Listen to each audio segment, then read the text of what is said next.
Satu lagi wawancara daftar kanak-kanak dan orang-orang muda yang memerlukan perlindungan. Apakah ia? Kita bersama dengan narasumbernya, iaitu Yang Mulia Puan Siti Nur Hazimah Hafizah binti Remi, Pegawai Kerja Sosial bersama kita hari ini.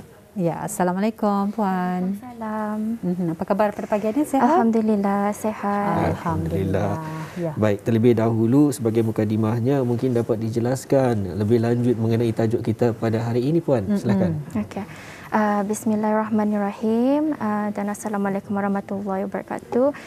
Terlebih dahulu saya ingin mengucapkan terima kasihlah untuk sudi menjemput saya ke sesi rampai pagi pada pagi inilah. Jadi meneruskan kepada tajuk pada pagi ini, iaitu daftar kanak-kanak dan orang-orang muda yang memerlukan perlindungan, iaitu RCYPNP. Okey, sebelum itu ingin saya kongsikanlah terdapat sebelum ini terdapat rangka kerja kebangsaan perlindungan kanak-kanak negara Brunei Darussalam yang mana telah dilancarkan sebelum ini pada 20 Ya, silakan.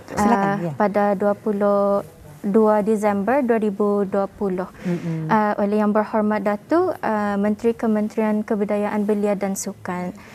Okay, so rangka kerja tersebut adalah satu inisiatif kebangsaan hasil kerjasama Jabatan Pembangunan Masyarakat JAPIM dengan agensi dengan agensi yang memainkan peranan penting dalam melindungi kanak-kanak dan orang mudaannya. So ini juga untuk menambah baik sistem perlindungan kanak-kanak yang sedia ada di negara Brunei Darussalam. Jadi antara teras utama rangka kerja tersebut adalah keperluan untuk mewujudkan pusat sistem data yang centralized, yang mana untuk membantu kerajaan dalam merumuskan, memantau dan juga menilai dasar serta program perlindungan kanak-kanak. Jadinya alhamdulillah daftar kanak-kanak dan orang-orang muda yang memerlukan perlindungan ataupun ringkasnya RCYPNP, iaitu Register of Children and Young Person in Need of Protection, yang telah pun dilancarkan baru-baru ini pada 16 Mei 2022. So dengan penubuhan RCYPNP ini, ianya adalah untuk memudahkan lagi komunikasi antara agensi dan perkongsian maklumat mengenai dengan kes kanak-kanak yang ada di Brunei Darussalam. Ya, Alhamdulillah. Jadi itu yang dinamakannya Register of Children and Young Person in Need of Protection, ataupun dikenali sebagai daftar kanak-kanak dan orang-orang muda yang memerlukan perlindungan. Ini yang akan kita bincangkan berkenaan dengan RCYPNP. Baiklah, mungkin dapat dikongsikan juga apakah antara keperluan RCYPNP ini diwujudkan ni, Puan? Okey. So terdapat Akta Kanak-kanak dan Orang Muda yang berumur di bawah 18 tahun yang mana dikuatkuasakan oleh Kementerian Kebudayaan Belia dan Sukan. Jadi di dalam akta tersebut dalam Seksyen 6 ada menyebutkan mengenai penubuhan satu pangkalan data yang mengandungi butiran setiap kes kanak-kanak yang memerlukan perlindungan. Jadi oleh itu RCYPNP ini diwujudkan sebagai sebuah pangkalan data kebangsaan untuk membantu agensi-agensi yang terlibat dalam perlindungan kanak-kanak. Jadi untuk mengenal pasti juga mereka yang memerlukan perlindungan serta membantulah agensi ini bagi tindakan penyiasatan dan pencegahan kes perlindungan kanak-kanak. Baik, mungkin dapat je Puan kongsikan siapakah mereka yang boleh mengakses sistem ini? Okey. So RCYPNP ini akan dijalankan dalam dua fasa. Jadi pada masa ini iaitu fasa pertama ni so sistem termasuk pangkalan data-data akan mula digunakan di peringkat Jabatan Pembangunan Masyarakat, which is JAPIM . sebagai agensi vokal yang akan dapat melihat keseluruhan data lah. Jadi bagi fasa kedua pula, which is akan di kemudian lah tu. Jadi sistem ini akan mula digunakan oleh agensi-agensi yang berkepentingan lah, dan akan dapat mengakses data agensi mereka sendiri. Jadi agensi-agensi yang berkepentingan ini tersebut merangkumi 4 sektornya, iaitu perkhidmatan sosial, pendidikan, kesihatan dan juga penguatkuasaan. Jadi perkhidmatan sosial ini terdiri daripada pekerja sosial JAPIM, ketua kampung, penghulu. Manakala kalau pendidikan ialah seperti pengetua, guru, konselor. Manakala kalau dari kesihatan terdiri daripada pegawai perubatan kerja sosial, which is medical social worker. Dan juga penguatkuasaan seperti polis, Biro Kawalan Narkotik BKN dan juga penguatkuasaan agama lah. Ya, alhamdulillah. Jadi kita ada lagi beberapa soalan yang ingin kita ajukan. Namun sebelum itu, apa kata kalau kita saksikan dulu video ini?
Ya, alhamdulillah, sedikit sisipan video ya yang telah pun dikeluarkan daripada Jabatan Pembangunan Masyarakat. Dan baiklah, untuk soalan seterusnya ni Puan, mungkin dapat diterangkan lebih lanjut ya, apa yang sebenarnya dimaksudkan dengan kanak-kanak dan orang-orang muda yang memerlukan perlindungan ini Puan?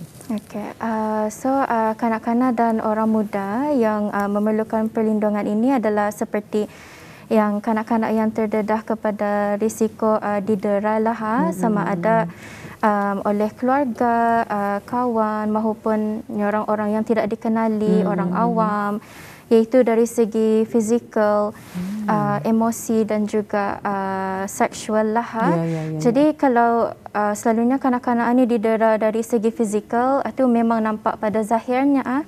Kalau didera dari segi emosi ini, kadang-kadang kanak-kanak ini indah berani kan memberitahu kepada orang lain, atau bahkan bis dorang ini indah tahu yang itu penderaan emosi. Jadinya selalunya penderaan secara emosi ini yang payah sikit lah, di mana mereka ini akan memendam sajalah dorang punya perasaan sehingga membuatkan mereka ini tertekan. Dan indah berani untuk memberitahu lah. So begitu juga dengan penderaan seksual inilah yang mana kadang akibat malu benda ini kanak-kanak indah beranilah untuk bersuara dan mengadukan hal ini kepada saluran yang bersesuaian lah, seperti macam JAPIM ataupun polis lah. Seterusnya pengabaian kanak-kanak ini juga termasuk dalam yang memerlukan perlindungan, yang mana kalau mereka ini indah diberikan dengan penjagaan dari segi dari segi pakaiannya indah terjaga, permakanannya dan juga tempat tinggal yang yang indah terjagalah. Jadi kanak-kanak dan orang muda yang terdedah kepada keganasan rumah tangga dan penyalahan guna dadahan ini juga termasuklah dalam yang memerlukan perlindungan ini. Betul. Iya. Jadi telah kita ketahui ya apa yang dimasukkan dengan kanak-kanak dan orang-orang muda yang memerlukan perlindungan ini salah satu daripada perkara yang perlu kita ambil peduli ya. Jadi mungkin dari pihak Puan sendiri ada mungkin sebarang seminar ataupun taklimat ya bagi memberikan kesedaran kepada orang ramai ini untuk kita mengetahui lebih lanjut berkenaan dengan daftar kanak-kanak dan orang-orang muda yang memerlukan perlindungan ini, Puan. Okey, memang pihak JAPIM ini ada membagikan taklimat dan juga beberapa seminar terutamanya kadang ke sekolah-sekolah. Jadi untuk memberikan kesedaran lagi mengenai dengan orang seperti yang saya sampaikan tadi macam penderaan emosi apa tu. Betul. Jadinya mereka tahu yang benda tu boleh mereka orang mengadukan hal ini ke guru sekolah mereka kan. Tetapi kemungkinan sebelum ini sebab ada COVID, jadi seminar dan juga taklimat itu belum belum dapat dijalankan. Belum dapat dijalankan. Jadi mungkin daripada online sajalah buat masa ini. Ya. Baik, telah pun kita saksikan tadi iaitu paparan video mengenai yang berkaitan dengan daftar kanak-kanak dan orang-orang muda memerlukan perlindungan ini, Auda, dan tadi di akhirnya ada dikongsikan talian anak iaitu 121 dan juga talian kebajikan Puan iaitu 141. Baik, untuk akhirnya kita serahkan bersama dengan Puan, mungkin ada kata-kata terakhir yang dapat dikongsikan untuk tajuk kita pada hari ini. Sebagai penutup ingin saya kongsikanlah bahawa JAPIM mempunyai 2 talian iaitu talian 141 talian kebajikan dan talian 12 iaitu khas untuk kanak-kanak yang mana beroperasi 24 jam.